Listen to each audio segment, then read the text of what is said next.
Kwara yìí ó lẹ́tìkẹ́ ẹ̀yin èèyàn mi ṣùgbọ́n oríṣiríṣi ọ̀bẹ là ń rí níjọ́ kú erin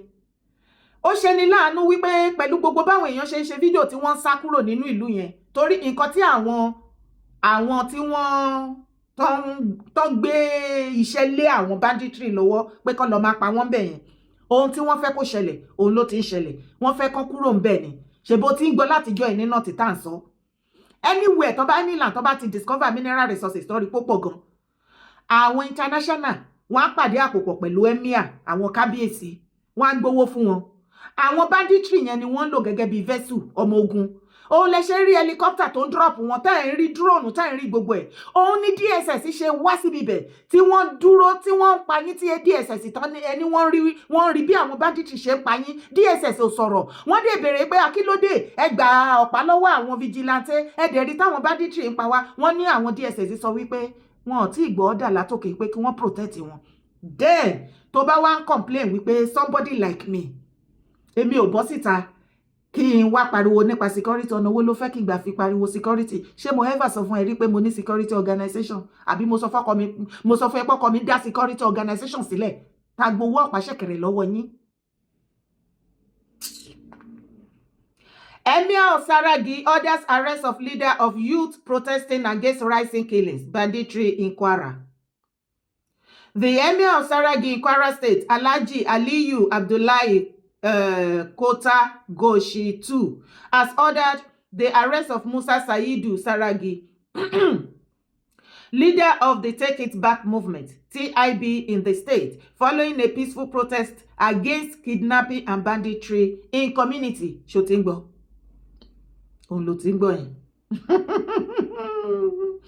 Wọ́n invite leader to organize a protest pé kó má pa wọ́n mọ́ ní Kwara. Emir wọn fìbò. Saidu, who spoke in an interview with Sahara Reporter, alleged that the monarch became unsettled by Sunday's demonstration in Saragi, Edo local government area, where he coordinated alongside other youths.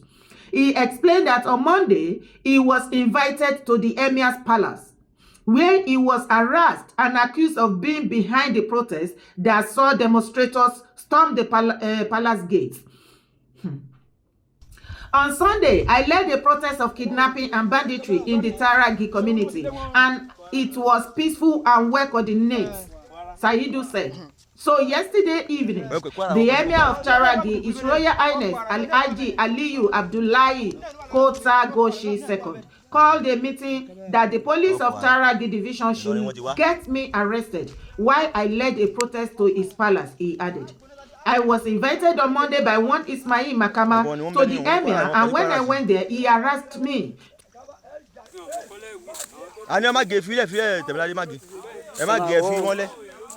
Àbáàdé ìjì lọ gba àwọn bòróró àwọn Haúsá lọ ní bòróró tó tú Ìlọrin ká torí owó tẹ́ ń gbà fún wọn bí yóò ẹ̀rí.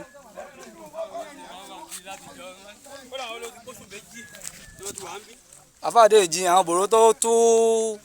Ìlọrin ká wọ́n tó ti gbà wọ́n sílẹ̀ yóò síràwọ̀.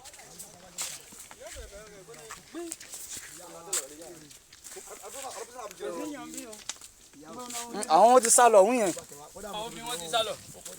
Àwọn obìnrin wọn ti sá lọ pàtó ẹ̀rọ ilé fọkùnrin ilé tẹ́lẹ̀. Àwọn ọ̀dọ́ àmọ́ kò bí ìrántí tuntun kó dé àwọn èèyàn ń lọ ni. Ẹ̀wò kódà di civil defence gan ó yà wọ́n lẹ́nu táwọn èèyàn ń kó lọ. Ẹ wo àwọn ọ̀gá civil defence ẹ wò wọ́n wò. Ó yà wọ́n lẹ́nu táwọn èèyàn ń kó lọ ẹ wò wò. Àwọn èèyàn kó lọ gidi gan ni o. A ti ṣe wàhálà. Mọ̀gánà pẹ̀lú ẹ̀ta ni mo kó dé bíbá yìí. Ó gbàdọ̀ ti tán. Ta ló fún mi wá? Ta ló fún yẹn kankan lówó? Àwọn tó ń fogun jà Kwara State wọ́n ti dẹ́rẹ́wọ̀ o ẹ má sùn. Kí ni ìkókó wọn dà?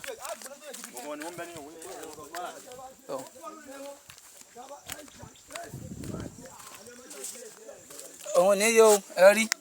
wọ́n sẹ̀ dé ni wọ́n sẹ̀ kó dẹ́rẹ́wọ̀ ni o àfáàdé ìjì wọn ni wọ́n kó wọn wá o Kwara State ẹ ti rí ẹ̀yìn ti wá ẹ rí wọ́n sẹ̀ kó dé ni o ẹ rí wọ́n sẹ̀ tulẹ̀ ni. Àfáàdé ìjì ló kó wọn wá o àwọn ará Ìlọrin tó jẹ́ Kwara State rún.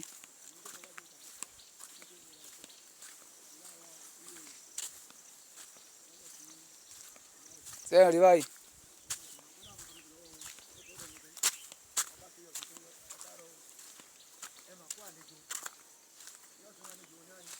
ẹ̀rí wọ́n sì kó dé nìyí àfáà Adédìjì lọ́gbà àwọn wọlé yóò àwọn Kwara State.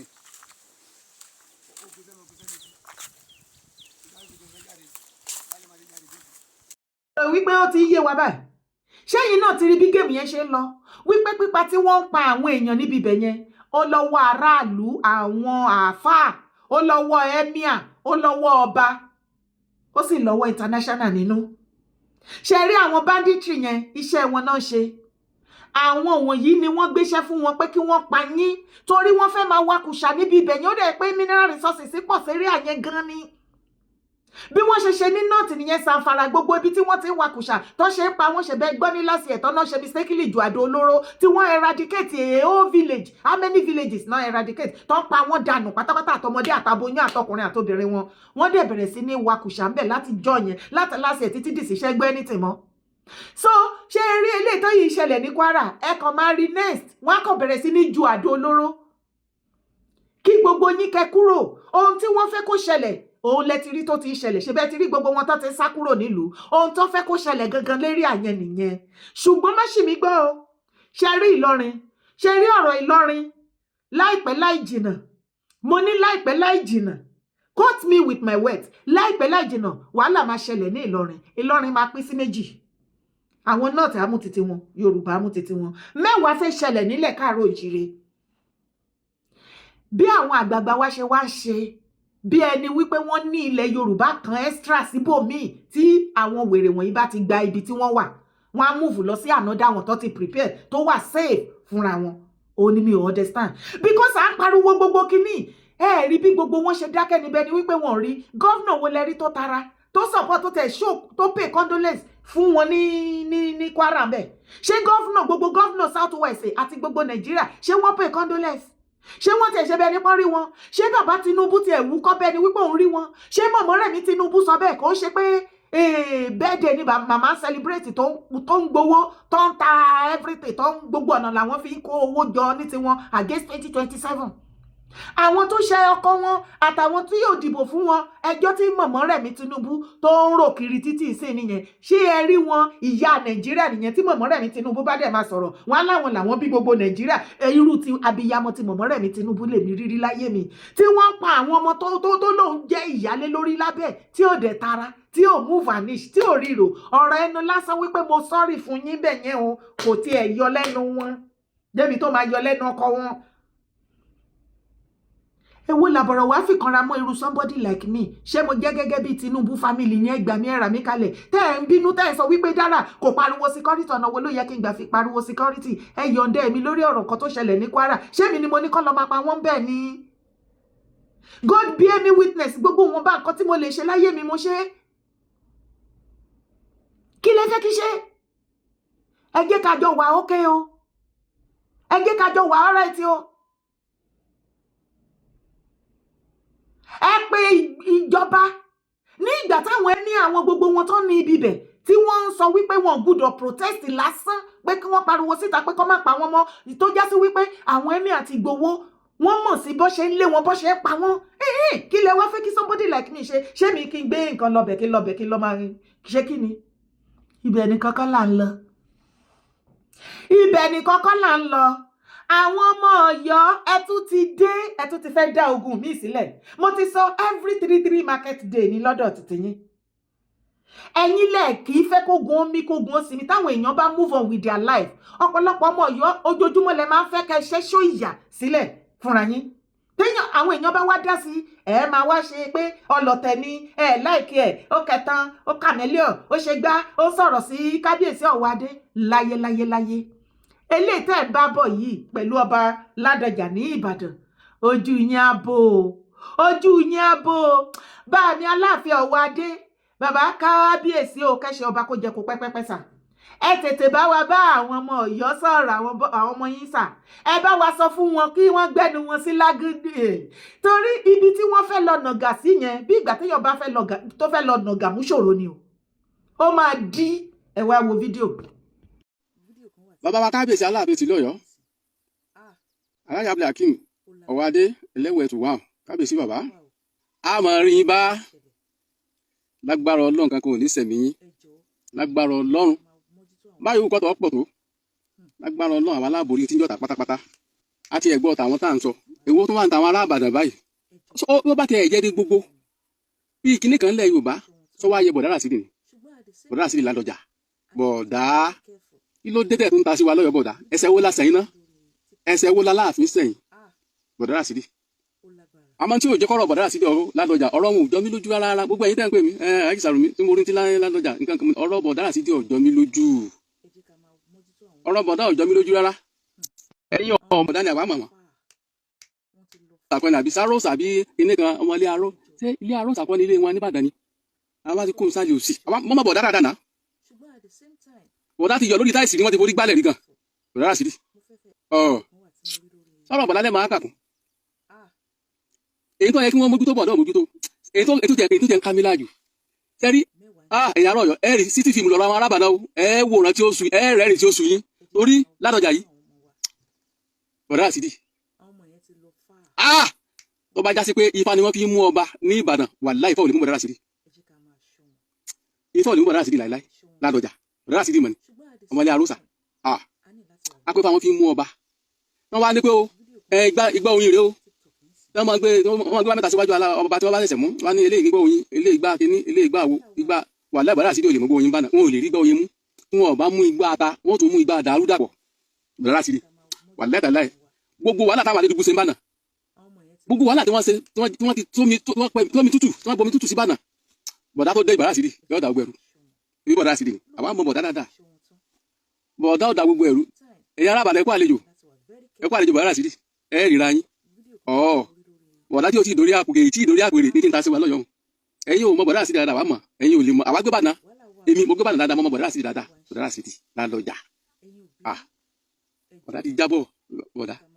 nítorí nígbà wọn ṣubú lórí táìsì bóyá ẹ̀yin orí wọn mú lọlẹ̀ ní abẹ́pá kan orí èmi ò mọ̀ bọ̀dá Ràsídì Ládọjà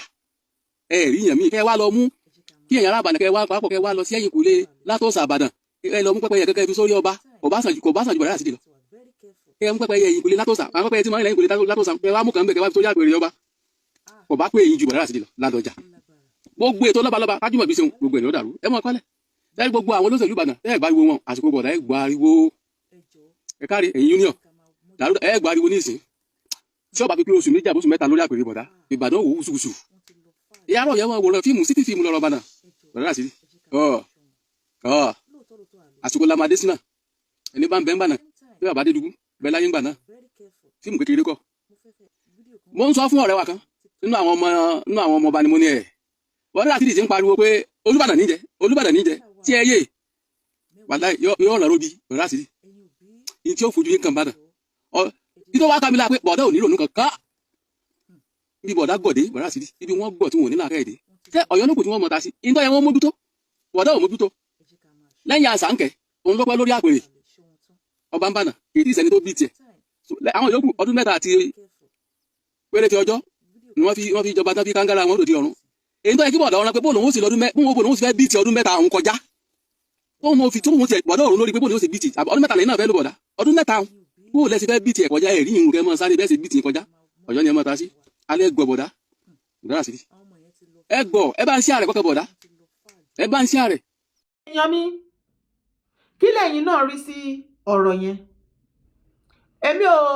ní kankan tí mo fẹ́ sọ púpọ̀ lé lórí ju wípé gbogbo ẹ̀yin tẹ́ jẹ́ ojúlówó ọmọ ọkọ tẹ́ sì wà ní ìlú Ọ̀yọ́ tẹ́ jọmọ Ọ̀yọ́ bó tún mọ̀nà bro mo ń fi àsìkò yìí bẹ̀ yín ẹ bá wa pe àwọn tó bá yẹ kẹ́ ẹ pè ẹ bá wa caution àwọn èèyàn yín ní Ọ̀yọ́ wọ́n tún bá bọ̀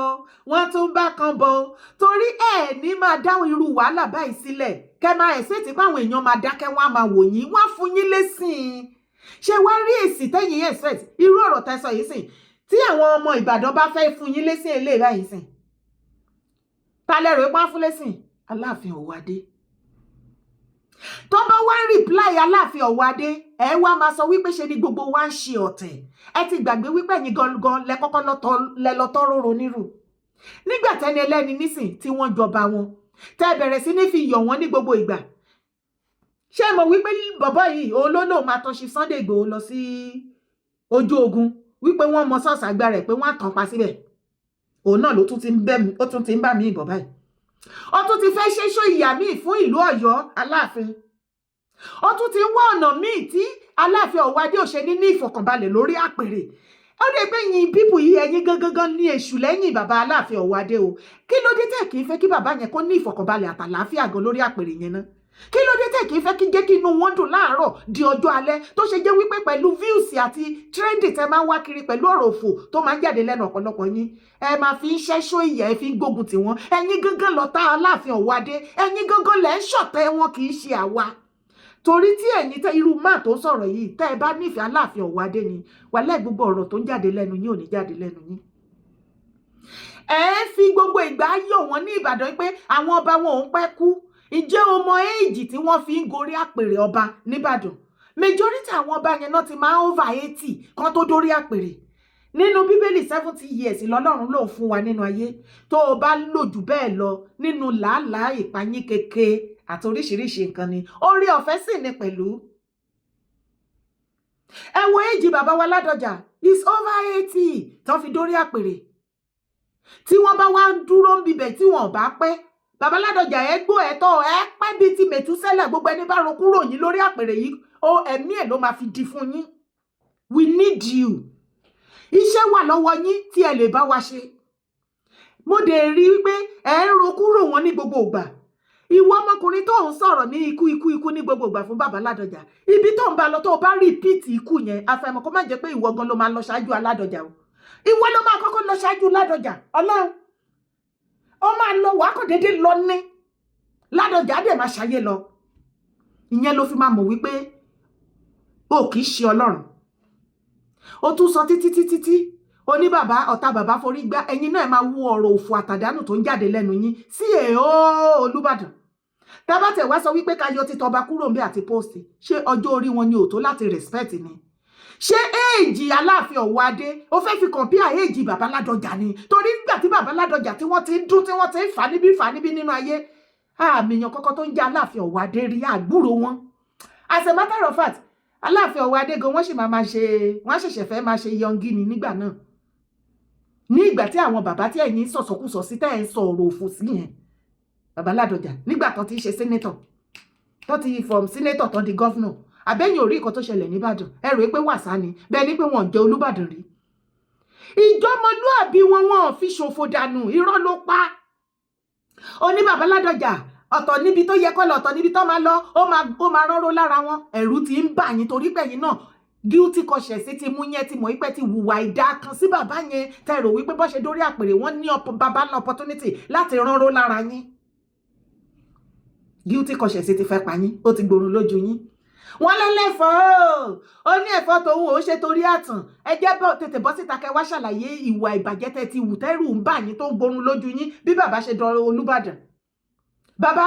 iṣẹ́ pọ̀ lọ́wọ́ yín ṣùgbọ́n nǹkan tí mo fẹ́ sọ fún ẹ̀yin ojúlówó ọmọ ọkọ Ọ̀yọ́ both home and abroad ẹ pé àwọn pípù yìí àwọn mídíà yín àwọn ni wọ́n ṣe ọ̀tẹ̀ bàbá Aláàfin Ọ̀wádé bàmí Aláàfin Ọ̀wádé kábíyèsí àwọn pípù yìí ò láìkì yín wọn ò fẹ́ kẹ́ ní ìfọ̀kànbalẹ̀ ìṣẹ́jú kan lórí àpèrè yẹn ojoojúmọ́ wọ́n fẹ́ kó àpèrè yẹn kó máa jó yín nídìí ni tí ò bá wá jẹ́ bẹ́ẹ̀ ṣẹ́yìn lẹ rán wọn nílé tán ṣe bàbá Aláàfin Ọ̀wádé tẹ bá sọ wípé irọ́ ni mo pa àti gbogbo ẹ̀yin tẹ́ ń gbọ́ mi lọ́wọ́lọ́wọ́ èyí tọmọkùnrin yìí sọ sí bàbá Ládọjà nísìn tí àwọn ọmọ Ìbàdàn bá fẹ́ reply tálẹ́rọ ipọ́n máa reply Aláàfin Ọ̀wádé of course tó bá wá reply wọn tán ìgbà yẹn ẹ wá máa sọ wípé gbogbo wa ọlọ̀tẹ̀ ni wá like Aláàfin Ọ̀wádé ẹ continue mọ̀mọ́ rẹ̀ ní tí wọ́n lẹ kíní sẹ́lótèpù tó fi lẹ ojú wọn tó rí bọ́ ṣe ń pa àwọn ọmọ lógúnlógún lọ́gbọ̀lọ́gbọ̀n ní Kwara tí wọ́n fi òwe elépo tó fi di etí wọn tí wọ́n jẹ́ kán gbọ́n kankan wọ́n ti gé Àṣàkẹ́ wọn létí lọ èyí tí màmá fi bọ́ síta láti wá pay condolence màmá ló sọ fún wa pé àwọn bí gbogbo ọmọ Nàìjíríà more than 250 million children làwọn bí abiyamọ tí wọ́n ni mo rí tí nǹkan tó ń pa àwọn ọmọ lábẹ́ wọn ṣùgbọ́n tí ọyàn wọn ò sẹ̀ owó bẹ́ẹ̀dẹ̀ ni mọ̀mọ́ ń sá kiri ojúmọ́ kan ẹjọ́ òfò ni ẹ wá wo níbi tá ti ń pa wọ́n ní Kwara wá gbọ́ nǹkan tí mọ̀mọ́ rẹ̀ mi sọ Church members avoided me over Muslim ticket, Remi Tinubu. The First Lady Senator Oluremi Tinubu says her husband's decision to run on a Muslim presidential ticket in 2023 left her isolated in a local church, describing the episode as a bitter pill that split her parish and tested her faith. She recounted, "We kept moving forward with hope in God, and each campaign was interesting despite the fact that all the odds were stacked against him." Bí ikú ṣe ń pa gbogbo ọmọ Nàìjíríà lọ́wọ́lọ́wọ́ ń sìn, ẹjọ́ wẹ́wẹ́ òun ló kù fún Mọ̀mọ́rẹ́mi, ẹjọ́ wẹ́wẹ́ tí ò lórí tí ò nídìí. Ṣé ẹ̀yin ẹ̀sẹ̀tì kí Christian kan wá gbá tì yín ni? Torí mi ò understand ẹjọ́ tẹ̀ ń ro Mọ̀mọ́rẹ́mi. Mọ̀mọ́rẹ́mi ṣe mọ̀ nǹkan tẹ̀ ń sọ. Ọkọ yín gba Muslim ticket. Ẹjọ́ ṣé Northern lè gba Christian ticket? À ń bi yín ni, ṣebí Christian ni yín? Ẹ wá ní àwọn Christian wọ́n sá fún yín, wọ́n yẹra fún yín mọ̀nà torí ẹ gbàbọ̀dè fún wọn. Ẹ fún wọn ní wọ́n jẹ́ even as one of their pastor, an evangelist tẹ́ jẹ́ nínú church. Ẹ wá ní wọ́n àbádọ́n church yín, wọ́n ò ní àbádọ́n ẹ̀. Ìwà rẹ̀wẹ̀lẹ̀wù ń bẹ̀ tó wọ́n encourage wọn. Àbálọ àbábọ̀ Muslim ticket ẹ̀yin àtọkọ yín. Ebi ń pa wá ẹ ti gbẹ̀mí lẹ́nu wa, ẹ ti tẹ gògóńgò wa, ó ti fẹ́ pín báyìí. Orúkọ tèmi ò yí padà, Yèyé Dára Kowó Èkókókó ni mò ń jẹ́. Tó bá feel like, tó rí nǹkan tó like láti comment, bá mi drop comment ẹ̀ síbi comment section. Tó bá wá like video, tó appreciate iṣẹ́ mi, bá mi like, bá mi túnbọ̀ bá mi like video. Tó bá wá wò wípé lótìtọ́ àti lódodo la gbé dání lórí ètò yìí láì fi gbá kọ̀bọ̀kan nínú, my dear, bá mi share. Ire o, greatest ọmọlúàbí race, great too.